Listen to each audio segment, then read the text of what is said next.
Perezida wa Leta Zunze Ubumwe za Amerika Donald Trump yamenyesheje ko ibiganiro bigamije kurangiza intambara iri hagati ya Leta Zunze Ubumwe za Amerika na Iran bigeze ku musozo. Ni nyuma yaho atangarije yuko yahagaritse ibitero byari vyitezwe nk'uko yari yabitangaje ku munsi w'ejo ko aza gutera Iran. Biciye mu mushikiranganje w'imigenderanire, igihugu ca Iran nico cavuze yuko ari inkinamico Donald Trump yamagira imisi yose, kuko yama abatera ubwoba mu nyuma agaca ashikiriza yuko ibiganiro bigere bihere, ariko ngo ntaco bivamwo. Nitwe Christabella Munezero, aha ni kuri Paolo Cash Media, nigwa rukurikirane rw'ibiganiro tubashikiriza je na mugenzanje Patrick Rosaje Atangimana. Turabahaye ikaze. Biragoye cyane gutera imbere kandi biranorosha gutera imbere mu gihe ujanye n'ibihe bya none, mu gihe ujanye n'ibihe turimo, kuko ntushobora kuba ukiri mu bihe bya kera ushobora gutera imbere. Ni kubaho uzi ahisigeze, ni kuba uri gukora woroherezwa ibikorwa byawe ariko biravansa bitewe n'uko uri gukoresha internet inyaruka. Abahinga barerekana ko ata internet no musi iraboneka inyaruka isumba Starlink. Ni benshi bidoga ngo bakoresha connection zikwega ivyo bakora ngo ntibikunda. Ico kibazo rero muri Palo d'Argent twaramaze kugitorera umuti. Turafise wifi Starlink, turayikotesha kandi ku mahera make cyane, ku buryo tuyiguhaye uba wibaza ko menga turanakugabiye kuko uyikoresha nka gwawe kandi ku giciro gito cyane. Ivyo twabishize kugira ngo tuje hamwe twese kugira dutere imbere twese. Ayo mahirwe rero ntagucike, wewe umvirije video urayisangiza abandi kugira ngo nabo ayo mahirwe ntabacike. Kuba yifuza canke kubaza kuba intéressé kumva yuko bakeneye internet canke abahora bayirondera bakabura iyo bayikura, dukorera muri Excellence House, ni impande ya building ya Limitel muri ville mu gisagara ca Bujumbura. Mu gisagara ca Bujumbura hagati muri ville. Ntihagoye kugenda wurutsa amabisi uramanuka gato ucubona kuri Limitel. Iyi building iri impande yayo Excellence House, etage ya nyuma ya 4 numero 17. Abafise imanza, abafise evenema, abantu bashaka gukora ama live streaming, abafise ama reunion, ama conference, nimuze tubahereze wifi inyaruka izotuma ibintu byanyu bigenda neza, izotuma ibikorwa byanyu atawicisha mu ijisho. Ushaka kwakura cyangwa gutanga commande, kuko uburyo bugezweho bwirukirwa na benshi, inomero niyi mubona iri kiraca munsi. Ngo naho Donald Trump yamashikiriza yuko ibiganiro bigeze ku musozo, ngo ntahengeshanya gutera ibitero nk'uko yari yabishikirize ku munsi w'ejo ko aza gutera Iran. Ni nyuma yatangarije yisubirako ko yahagaritse ivyo bitero, avuga nuko ibiganiro bigamije guhagarika iyo ntambara iri hagati ya Amerika na Iran bigiye kugera ku musozo. Byumvikana yuko wewe washaka kuvuga yuko intambara hagati ya Amerika na Iran igiye kurangira. Bega Patrick, tuvuga ko bizava bikomeza ibintu canke tuvuga yuko arakaranda ibintu bitagiye kuja mu ngiro? Yego, mu bisanzwe kuva iyi ntambara itanguye kwa 28 ruhuma umwaka nyene turi mu 2026, novuga Donald Trump yaragaragaye kenshi yivuguruza, novuga yivuguruza wenyene ubwiwe. Ni kenshi yafashe ingingo, yafata ingingo zitandukanye cyane cyane kuri iyi ntambara. Mugabo iyo ngingo yayifate jo ukabona ntigiye mu ngiro canke ugasanga avuze ibinyuranye n'ukuri kw'ivyariko bibera kuri tele. Novuga kenshi rero byaragiye bitera novuga icuka kibi hagati novuga muri Leta Zunze Ubumwe za Amerika, kuko wasanga haraho yavuga ngo intambara ngo Amerika yayitsinze. Mugabo mu by'ukuri abasesenguzi ababona ibiriko birabera kuri tire bakabona yuko ivyo yavuze binyuranye n'ukuri kuriko biraba. Novuga ko rero ivyo byaragiye bitera novuga imvururu, ko benshi bazo bavuga ati none iyi ntambara igamije iki, kubera ko uko kwivuguruza kwiwe novuga ko udatanga intumbero ikwiye, novuga intumbero nyene igororotse. Benshi barabigarutse ko bavuga ati none by'ukuri iyi ntambara igamije iki. N'abanyamakuru kenshi baragiye babimubaza ati kuki wateye Iran ugamije iki hanini. Rero ikibazo cyaciye kihaba rero ni kutagarara ku ngingo imwe, avuga ati jewe ico ngamije ni iki. Kubera ko twarabivuze inshuro nyinshi, yaragarutse mu kwerekana ko ubwa mbere yerekanye ko ateye Iran agabije kuyaka ububasha bwo guhingura ibisasu vya nucleaire. Ivyo niyo mvo ya mbere. Mu nyuma acazana izindi mvo. Yaravuze yuko ashaka gusambura burundu novuga intwara ya Leta Islamique. Twaribonye ko iyo ari nayo ari nayo ntumbero nyamukuru y'abanyayisirayeli kuko Benjamin Netanyahu we ni nawe objectif yari afise kugira ngo afatanye na Trump gutera Iran. Ni ukuvuga ko haregiye raba izindi mvuru hageze naho bavuga kujya n'ibitoro kashaka no vuga kwigarurira ibitoro vya Iran nkuko yabikoze muri Venezuela.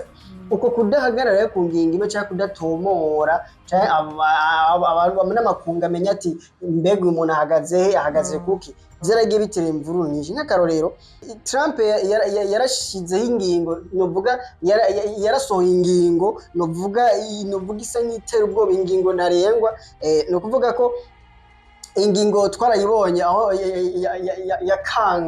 yakanga cyane Iran abwira Iran iti mukaramuka mutaje mu biganiro Iran ndayisambura ndayisubize novuga mu myaka miliyoni iheze. Ni uvuga ko uko kuntu yakanza Irani avuga yuko Irani icyitwa iterambere cyose azogisenya muri Irani akisambura. Ibi rero no kuvuga ko abantu bose bari biteze ko ivyo biba bwarakeye iyo bitangaje no munsi bukeye abantu bararindira ko ivyo bikora barabura. Yarigeze no gutera ubwoba Irani novuga mu majambo akarishe yumvisha Iran ko hamwe tuhagarika intambara adoca anovuga asambagura ikigwa canke izinga rya Karge novuga ni izinga kandi rikomeye muri Iran kuko izinga novuga niho hasanzwe hari inyubako z'amahinguro ya petroli amahinguro ya gaze. Novuga mu bijyanye n'ubushobozi bwa petroli canke ibijyanye n'ubushobozi mu masoko ntangaguvu vya Iran novuga inguvu nyamukuru ziri ahantu kuri kino kigwasha kuri zinga rya Karge. Trump yaragerageje kenshi kwerekana ko iryo zinga agiye kurisambura canke agiye kugigarurira yararishaka ahubwo yavuga ko kugaca azogatwara ashaka kugatwara akigarurire kabe ahegukira Amerika. Ivyo byose yabigira kugira ngo Iran igira ubwoba yemere ivyo Trump ariko arayisaba. Ivyo n'ubundi navyo yakoze. Trump yaragaragaye kenshi yerekana ko intambara yayitsinze, intambara Amerika yamaze gutsinda intambara muri Iran, yerekana ko novuga icitwa kari inguvu za gisirikare cyangwa ubasha bwa gisirikare bwose bwa Iran yamaze novuga kubujanjagura. Novuga Iran itagihagaze atani inguvu igifise hasigaye ko bamanika amaboko. Ariko nkuko twagiye tubibona byaba binyuranye n'ukuri kuri tere n'ukuri kw'ibyari kubibera kuri tere kuko yarabivuga no munsi ejo bugaca hafi nk'ibirindiro nka bingahe twumva ibirindiro bya gisirikare by'abanyamerika byasambaguwe. Benshi bagiye bagaruka bavuga ati none ahavuga ngo inguvu za gisirikare za Iran ngo ntazigihare ngo Iran yaramaze gucika intege. None abasambuye ivyo birindiro ni bande? Voilà none izo nguvu zo gusambura ivyo birindiro zace zivahe? Inguvu zo kubandanya Iran yugara Hormuz izo nguvu zavuye kandi umva wo watangaza ko yo yatsinze inguvu zo ko Iran yagumye itera muri Tel Aviv. Izo nguvu nazo zace zivahe? Niho benshi rero bace babona ati umuntu ari mu nkinamico niko akuntu ugira ngo amakunga abone yuko ivyo ariko arakora biriko biratanga umusaruro. Nkuko kandi umushikiranganje w'imigenderanire wo muri Iran yavuze ati ivyo yabivuze kenshi. Yaranavuga ngo ibiganiro biriko birabandanya kabigera ku musozo atari keje agaca atangaza yuko aza gutera canke agaca aca handi ugasanga habaye ibitero. Ni ukuvuga bashatse kuvuga ko mu yandi majambo ivyo avuga n'ivyo akora ntibijanye kuko aca guma yentahomba vya biganiro. Ibi kandi biragaragaza ko ubundi kenshi Donald Trump ashobora kuvuga agashikiriza nk'ikintu mugabo akabivuga nk'umunyepolitike ariko hariho ababa bajeje gushira mu ngiro icyo kintu nk'abatekinisiye. Abo rero bashira mu ngiro nk'abatekinisiye ntibashobora gushira mu ngiro ikintu kitari cyo kidashoboka. Niyo mpamvu kenshi bijanye n'ibinyene uko kuntu yagiye yivuguruza ushobora gusanga muri kabine tekinike bavuga ati ikini gishoboka. Ibyo nubwo wabivuze nitwo bikora kubera ko ubundi ukuntu twagiye tubivuga ukuntu intambara yatangwe nahigize no munsi byaragaye ko novuga Trump hari aho byagiye bishika akaba yofata ingingo mbere batanazumvikanye nabo bari basangiye urugamba, ndavuga cyane cyane Israel. Ego kubera ko nk'ikijanye no kuja mu biganiro ico Israel ntibari bavyumvikanye ko bazoshobora kuja mu by'ibiganiro, kuko bari bumvikanye ko bazoja mu biganiro ari uko bimwe mu byo bashaka babishitseko. Kuba Trump yaciye yihutira kuja mu biganiro batabanje kumvikana na leta ya Israel, ibintu biranagaragara rero mu bintu bimwe bimwe byerekana ko Trump yagiye yisubirako akihinyuza, kuko bari bamaze gufatanya urugamba, amaze kwemera ko azofatanya urugamba n'abanya-Israel, bari gutegereza kurubandanya bari kumwe, hama nimba hageze kureklama ibiganiro bakabireklamira hamwe kandi bose hamwe, kuko niyo mpamvu n'ibiganiro kuva bitanguye kuba Israel ntiyari irimo, haba ibiganiro vya Iran na Amerika vyabereye Pakistan. Ubundi Patrick, iyi ntambara ikiba ntibari bazi yuko donc kandi iyo batabishira hejuru ngo basubiranemo, amakungu ntiyarazi yuko na Israel ifise ico yarondera, ahubwo bari bazi yuko Amerika yifashije Israel nk'umwana wiwe ngo batere, ico gituma n'ibiganiro bahamagara Trump na Iran. Ego n'ubundi ahanini benshi bari bibaza yuko ikibazo ahanini kiri hagati ya Amerika na Iran, mugabo mu nyuma bimaze gusakara kubera bitewe nuko Israel yabandanije igwana, kuko ibiganiro bitangura Benjamin Netanyahu yarabishikirije, yaravuze ati twabonye Amerika yagiye mu biganiro na Iran, ariko twebwe ntiturimwo,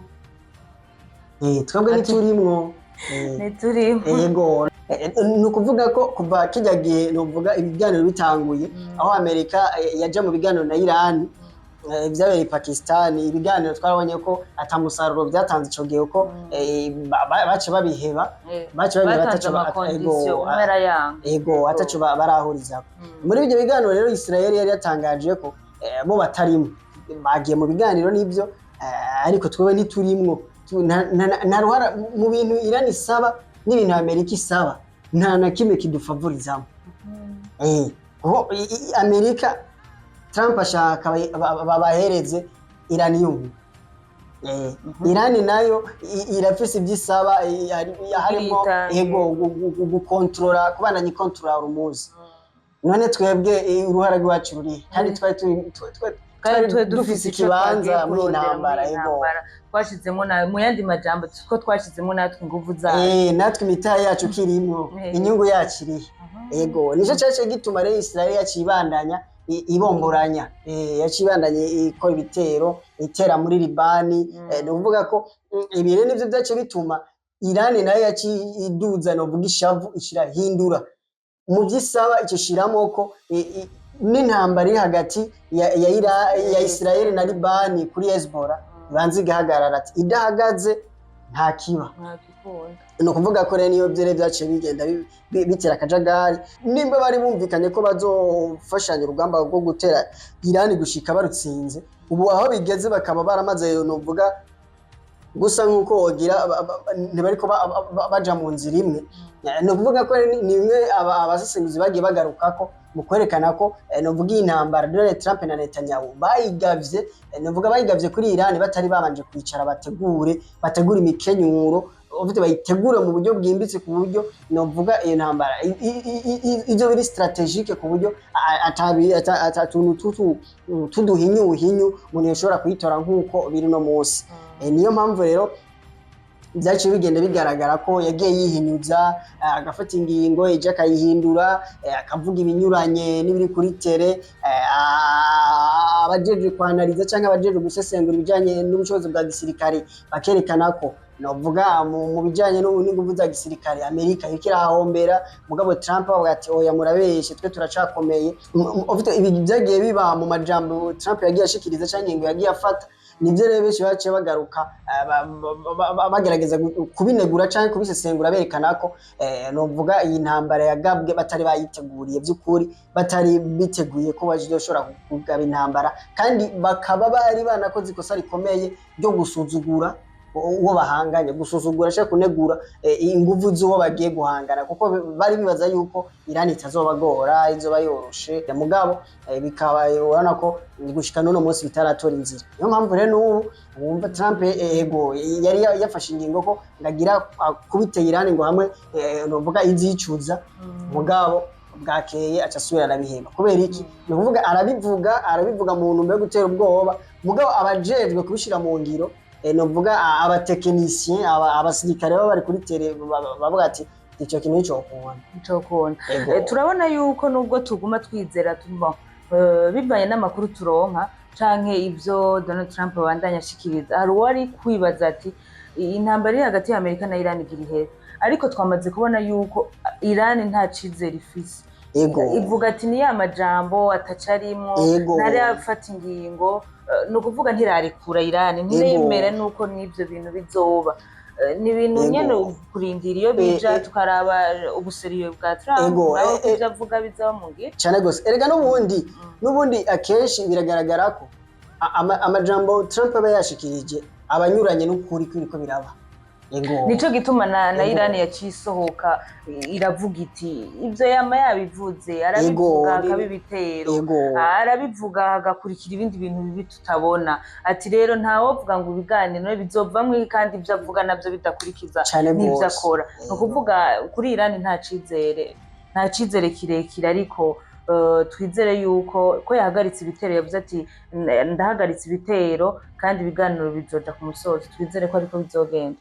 Umuntu yo kwizera mugabo iyo bica hose urumva ko ingingo za Trump sizo kwemerwa cushira kakaburungu, nicushira kakaburungu, kuko ashobora kubivuga no munsi ejo kumva ngo Amerika yateye Iran, hirya y'ejo kumva mu bisanzwe niko twagiye tubibona, twagiye si no mu ntambara gusa no mu bindi bisata bitandukanye twagiye tubona ni kenshi yagiye afata ingingo kumva yafashe ingingo aho nyene gihuti mu makabihindura, hari ibyo atahindura.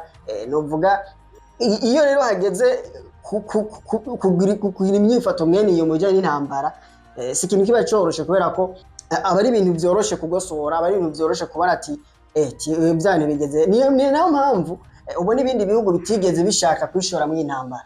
Ibihugu cyane cyane ibihugu bya OTAN, ibihugu byari bisanzwe bicuditse na Amerika mu janye no gufashanya mu bya gisirikare, ntivyigeze bigira ico ngo birishuyemo ngo n'Ubwongereza busanzwe bufashanya cyane na leta z'Ubumwe za Amerika, Ubufaransa, Ubudagi, ibihugu byose byahitsemwo kubirabisha amaso. Kwera iki avuga ati iyi ntambara bisa nkaho n'uwayitanguje atazi neza icatumye yayo ntiyari